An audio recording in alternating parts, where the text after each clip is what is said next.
Back again for another video. So on today's topic, we will be talking about the cost of authority. So this week is probably going to be about authority, unless I come across something else that is a lot more interesting or a better topic to discuss, or something that I feel is necessary to prioritize. But nonetheless, the cost of authority. A lot of people view the way anybody operates when it comes to authority as a prized position. They often look at this as a position that they want most times, or a position that they would like to have. Pretty much envy, negative and positive envy. But rarely does anyone consider the things that an individual of authority has to go through. And it's such a cliche topic to talk about, because everybody wants to be a millionaire. Everybody wants to have their own company. Everybody wants to be in charge. Everybody wants to delegate. Everybody wants to be a boss, pretty much. But people don't often consider what requires you to be a boss, and the downsides of those things. When it comes to the way people view things, is usually in a general consensus type of thing, meaning that, the person left and right of you will generally agree with something that you have to say in regards to a generality. And we usually call this common sense. But the reason why it's common sense is because it's common. This is something that most people have a perspective of. It isn't necessarily what makes sense. It's just the common understanding of what people's perspective is, according to what makes sense, according to what they deem makes sense. But where I'm going with that, when it comes to people of position, their common sense, quote unquote, is very different than the common people's common sense, meaning that they see things from a very different perspective due to the position that they have, and probably due to the perspective that they have to get the position in the first place. So they don't think like other people think in regards to what we call, quote unquote, common sense. When it comes to their perspective, like myself in a position of power and authority, my power and authority derives from knowledge. And there are certain things that I understand in a certain context that I understand that other people just don't. Now, this isn't a narcissistic rant, because that is one of the definitions of what qualifies you as being narcissistic, to say that you have an ability that no one else has, or you understand something in such a way that no one else understands it, and therefore you are separate from them. No, this isn't one of those things that I'm talking about. What I'm talking about is simply, once again, the position and perspective of authority and power, and how it looks. When it comes to, like I said, myself, I am in charge of my children. I am in charge of women. I'm in charge of the caretaking of myself. I'm in charge of a lot of things. I'm in charge of making sure that things are secure. I'm in charge of making sure that I provide as well. I'm in charge of a healthy structure for everybody. I'm in charge of many different things due to not only my inherent, not inherent, but my gifted authority, but the authority that I acquired due to the fact that I set out to find different types of knowledge. Those things put me in a peculiar position. And I don't mean peculiar as far as it's a weird or strange, but it's a very specific position. Once again, I'm not saying that I'm special or anything, or that no one else can understand what I'm talking about. This conversation is meant to speak to the men who want to be in a position of power and who are in a position of power. Just to let you know that you're not alone, and you won't be alone, because there are many other people who share the same positions of power that you do, just not in the same way, just not in the same context a lot of times, maybe not even in the same circumstances, but nonetheless, you're not alone, and I know I'm not alone. But this talk is to elaborate to people who may not understand what men of authority go through. We have our days where we want to break down, where we would like to quit, where we would like to just give up, walk away, completely start over anew, and pretend like none of that ever happened. But we know, this is inherent, due to the inherent duty, due to the inherent responsibilities that comes with the position of power that you may have attained or that was given to you. Those things are a requirement.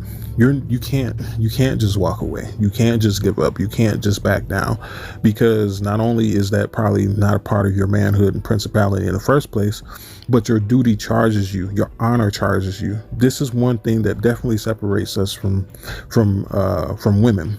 From my experience, women don't practice a high degree of honor. I don't even think necessarily majority of women even know what honor is. Because especially our women, from the inception of us being here up until now, our women have showed us very much dishonor. They side with the system. They side with white supremacy. They side with the push to emasculate men, to make them more feminized. They side with so many things that go against what we stand for. How can one consider them to be honorable? Because let's face it, the definition of honor is simply to, according to the definition, adhere to the right or to a conventional standard of conduct. Let's see, the other verbiages for those are regard with great respect, fulfill an obligation, or keep an agreement. In our unspoken relationships that we have with women, especially our women, we have unspoken agreements, meaning that you got my back and I got your back. You hold me down, I hold you down. You protect me, I protect you. You lead me, I lead you. Now, a lot of people will question that last one. You lead me and I lead you. How can there be two captains? Because according to the understood notion, two captains sink a ship. Well, I'll explain to you, and I've explained this before, that our women have a responsibility, and they have a honor. They have not honored this responsibility to safeguard the children, to safeguard the men away from those who mean them harm, including themselves. Women are the other side of the half. I'm not in no way, shape, or form in saying that women are necessarily fulfilling, how can I put it? They are exactly equal to us. They are not. We both have different roles. And if you are one who believes in anything of the Bible says that wives submit to your husband, and likewise husbands submit to your wives. What this simply means is that we are to submit in women in things that we cannot see. And with that comes their protection. Kendra also talked about this plenty of times, about a woman's role to her man. Her role is to be a ward against those who seek harm in the ways that she can see that he cannot. Pretty much watching your six. Remember, I got your back, you got mine.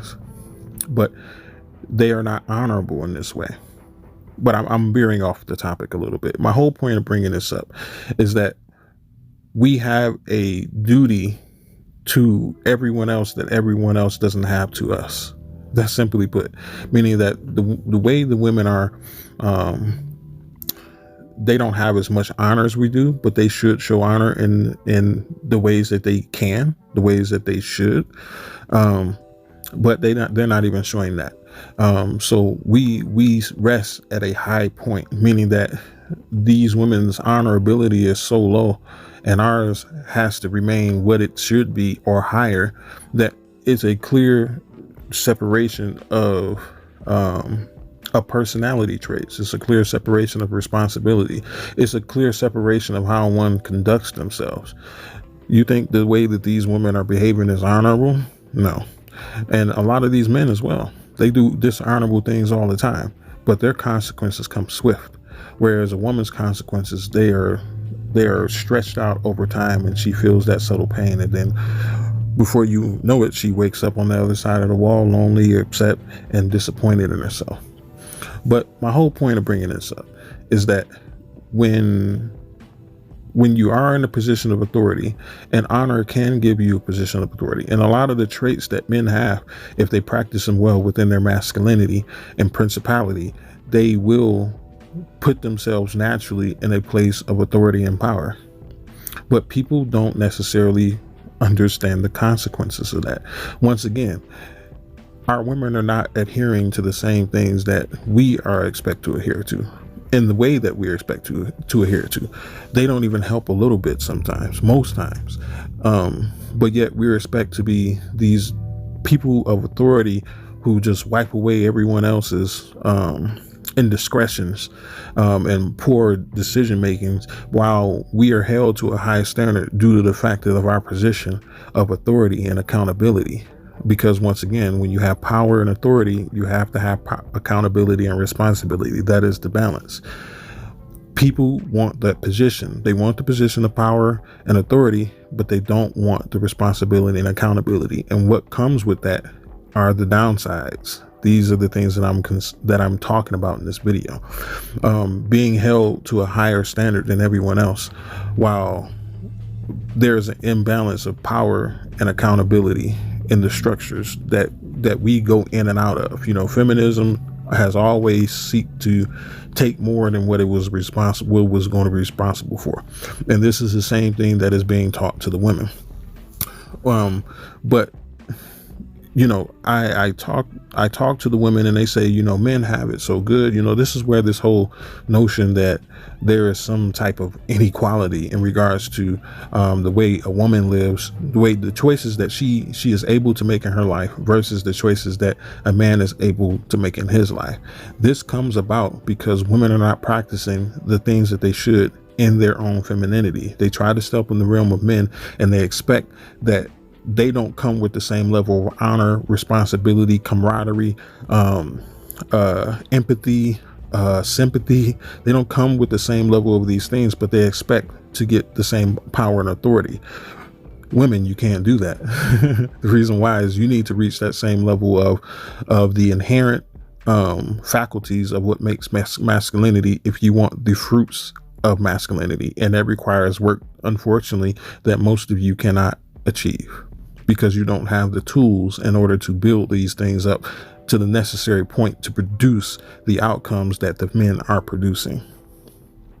So this is not necessarily a talk about what women should or shouldn't be doing necessarily, but it is a indication that there are more things that come with the power and authority that you see individuals have than you even know about.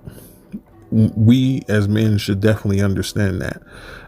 Even when we see other men who have a certain level of power and authority that we don't have, and we are envious behind that, we shouldn't be. Because if you're not willing to put in the same work as that man, you shouldn't be envious behind what he is reaping because of the work he put in, right? Remember, everybody has their own path. You cannot follow others' path. You can maybe mimic it a little bit and maybe tweak things in according to what you've seen another do, but it will not be your path. It will be their path. You can only tweak things according to your path. That's it. So be mindful about how you view others in regards to what they're getting versus what you're getting. That's not meant for you. Work on what's meant for you. Work on the life that you want to build.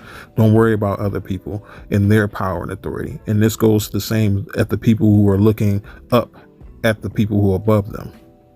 And that includes a lot of women. Don't be envious. Work hard at what you are supposed to do, because everybody has a specific role in this world. If you try to take on another person's role, you'll find yourself in a road that you don't understand, and that you don't understand how you got there as well. So stick to what is meant for you.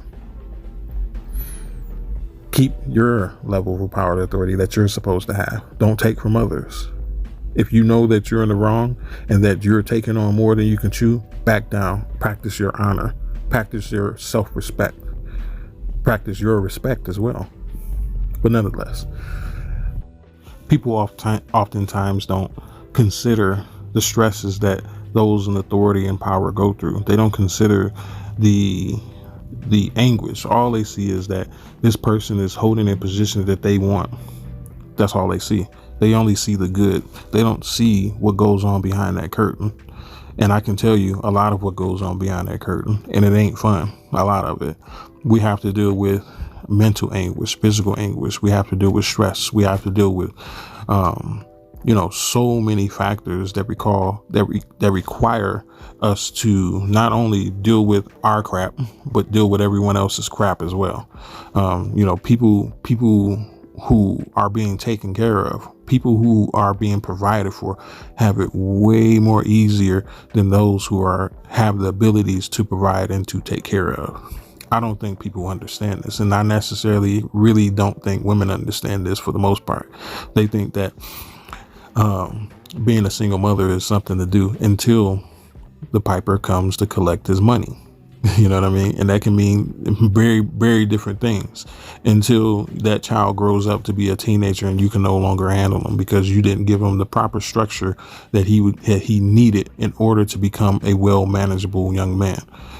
That goes the same thing for the women. They have no identity because their identity is tied to the men. Pimp God said this not too long ago, and I firmly believe that as well. I have voiced the same sentiments on my channels, that it is not I guess you can say it is not the way the women have brought these children up, but it is what is reverberated through the women from the man to the children that shapes their character and to what it needs to be, because then they get a firm balance on the punishment and discipline aspects of life, because women give the punishment, men give the discipline. And the man creates the discipline, and the woman should shuffle it along to the children and to herself. And, it is necessary at times to punish children. I agree with that. But nonetheless, the women, they only know punishment for the most part. This is the reason why the children aren't not well-rounded, and they're more emotionally driven towards everything. Women don't consider these things. But nonetheless, back to the topic, I often run into a lot of situations, even dealing with the women who understand my life and what I've been through and the things that I have experienced.